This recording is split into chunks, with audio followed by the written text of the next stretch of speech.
Dear students, why we say India is great? India was great and India will be great. You know, dear students, dear children, we say somebody is great because he has done lot of things for becoming a famous personality. When you are becoming famous and known to many people, then you will become great. Is it not? Dear children, when you are becoming great, that means you are known to many people. Your work is great, and how you are living, what you are thinking, when all these are great, you will become great. Like that, India is a great country. We have to respect our motherland because she was great, she is great. Why we say India was great? You know, one French philosopher, 200 years ago, his name was Voltaire. Such a great personality. What he said about your motherland, you know, dear students? Students, he said about India. We should tell this to others also. Because when people say your mother is great, when people say your father is great, your uncle is great, naturally you will be feeling so happy because my mother is great. My father is great, so I am also great, like that. You should know our India is great. Our Prime Minister said we should be proud of our motherland. Our Prime Minister said you should know about our heritage. Our Prime Minister said that when the inferiority complex in your mind should be removed. So our duty is to learn about India and teach about India to others, to build the patriotic feeling. So we have to build the patriotism in us. We have to build the nationalism in us. Voltaire, the French philosopher, who has written 2000 books. I think nobody else in the world has written so many books. He has written 2000 books. Great philosopher, French personality, and he has told about India, our motherland. He said like this, I am convinced that, Voltaire said, I am convinced that everything has come down to us from the banks of Ganga river. What he said? No, everything for the modern man, for the modern world, has come from the banks of Ganga river. In the banks of Ganga river, hundreds and hundreds of rishis were residing. Their ashrams were there on the banks of Ganga. So from those ashrams, from those great rishis, my dear students, all this knowledge came to the world. Thus said Voltaire. So a foreign man, a French man, is a great scholar too. He said great about India. The astrology for the world came from India, he said. Astronomy, mathematics, and so on came to the world 2500 to 3000 years ago from the banks of Ganga river, from India to the world. And Pythagoras went from Samos to the Ganga to learn geometry. You know, our motherland is so great. What we learn is Pythagoras theorem. It was there in India.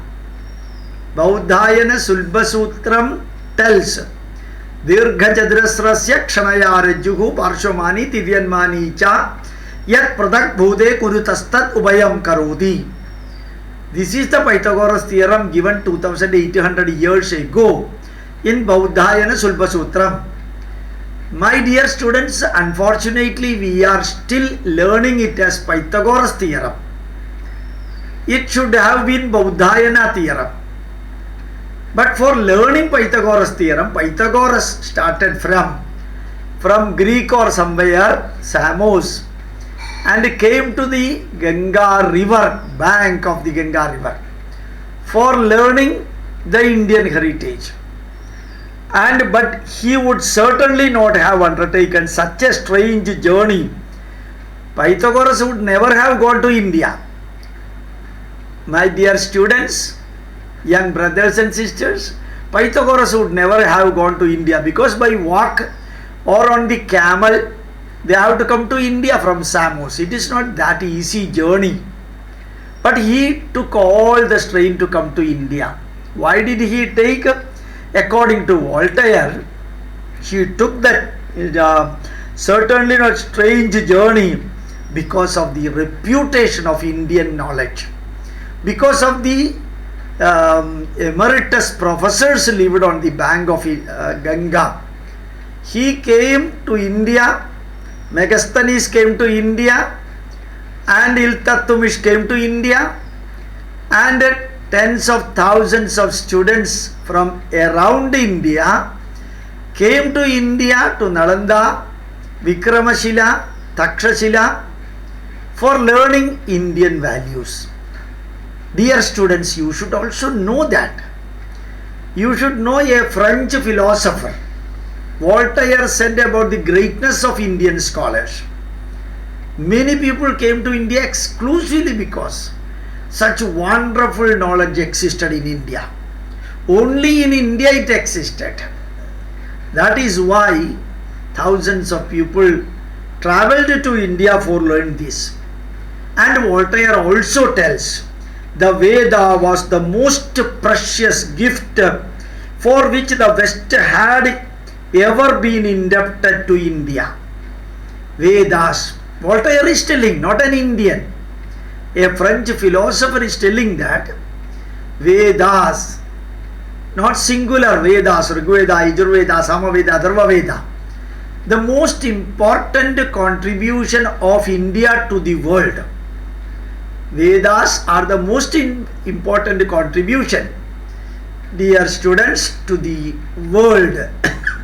And the Western scholars, very many Western philosophers, they are indebted to Indian scholars. They are indebted to India for giving such a wonderful knowledge.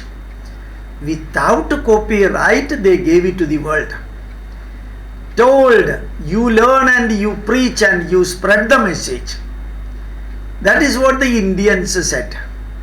The Indian scholars said, you learn Veda and teach others. Indian scholars said, never teach Vedas to those who are not interested.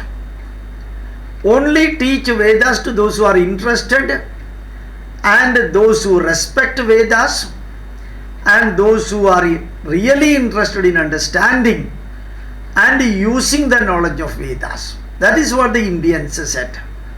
Don't teach to those who are not interested. My dear students, you know, Rigveda has got 25 books.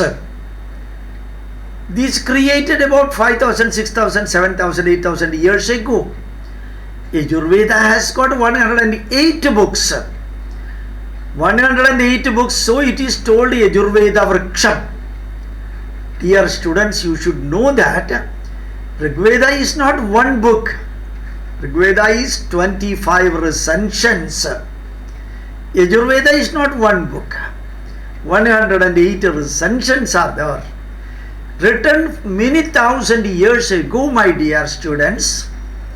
When you understand that so many books were there in India, written thousands and thousands and thousands years ago, you will automatically feel that you are really thrilled.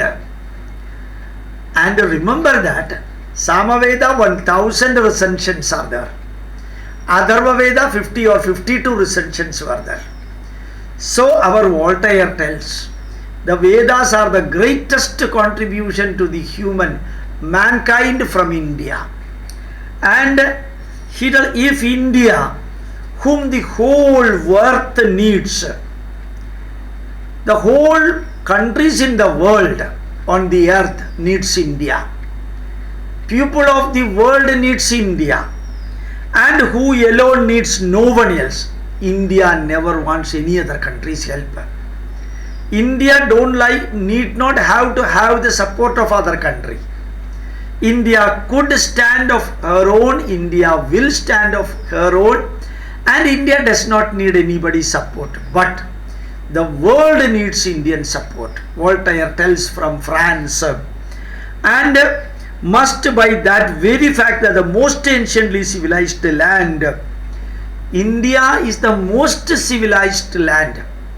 114 civilizations were there on the surface of the globe earth, my dear students. 114 civilizations were there on the surface of the globe earth. Mesopotamia, Babylonia, Egypt, Rome, Chinese, and so on, so on, so on. All those civilizations got wiped out, my dear students. All those got wiped out. Nothing is remaining.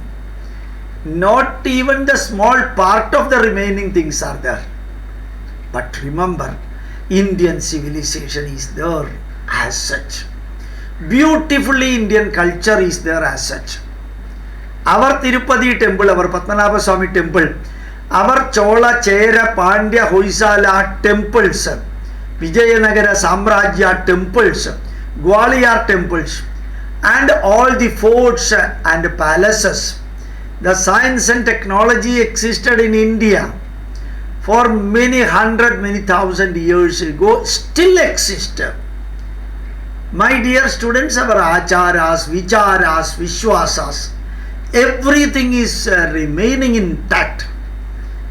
In the past, India was there, in the present, India is there, and in the future also, India with all her glory of Vedas, Ramayana, Mahabharata, and Puranas plus Vedangas plus Upangas plus all those things are still remaining here in India.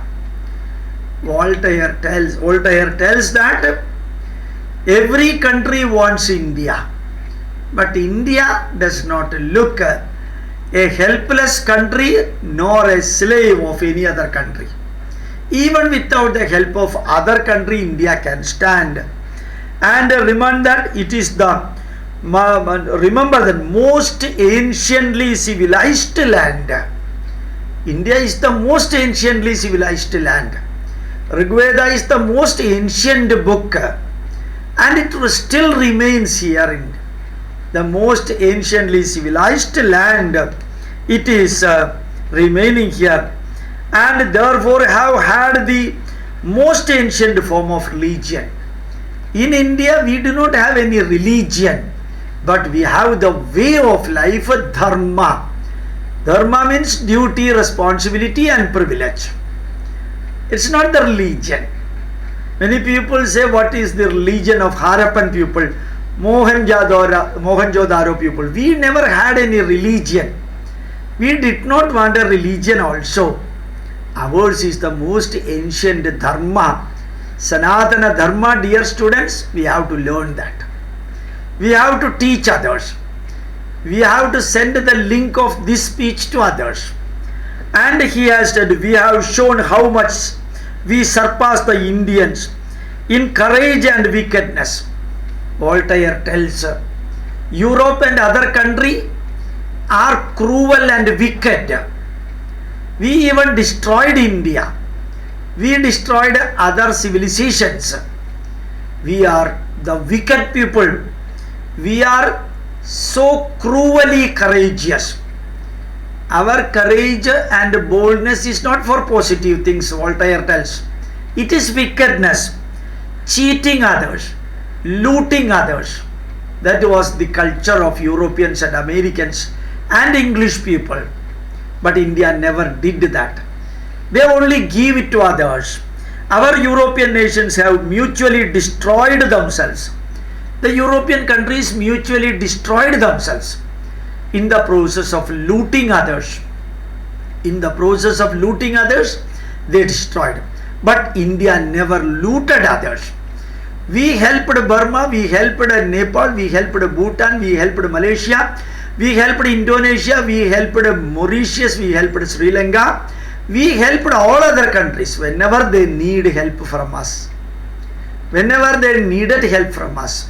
Whereas according to Voltaire, the European people mutually looted, mutually showed their wickedness and destroyed themselves. Our European nations have mutually destroyed themselves in this land where we only go in search of money. The Europeans and the Muslims invaded India for the search of money and power and gold. That is what Voltaire tells. The Europeans and the Muslim countries destroyed India and looted India for money, for gold and other things. India never did it to any other country. So, while the first Greeks travelled to the same land only to instruct themselves, whereas the people from Greek, they travelled to India. The ancient Greeks travelled to India only for instructing, for learning from India. So my dear students, you should know it. The people in olden times came to India for learning. Later the Europeans, the British, the Dutch, the French, they came here for looting. Ghazni, Ghori, Timur and all the Muslims came to India only for looting India, exploiting India, cheating Indians and destroying our temples and putting their religion in India. But the ancient people from Greek, China, Mesopotamia, Babylonia came to India for learning. India was great. So other people from other civilizations came to India for learning from India. Later on, Europeans, Americans, English people, Dutch, they came to loot India. This is the difference. According to Voltaire, he is giving a fantastic explanation about India. So my dear students, you should spread the link of this message. And everybody should get convinced that India was great, India is great and India will be great. We should learn and teach others the past of India, present of India and future of India. Thank you very much. I am sure that you will be spreading this message to others. Thanks a lot.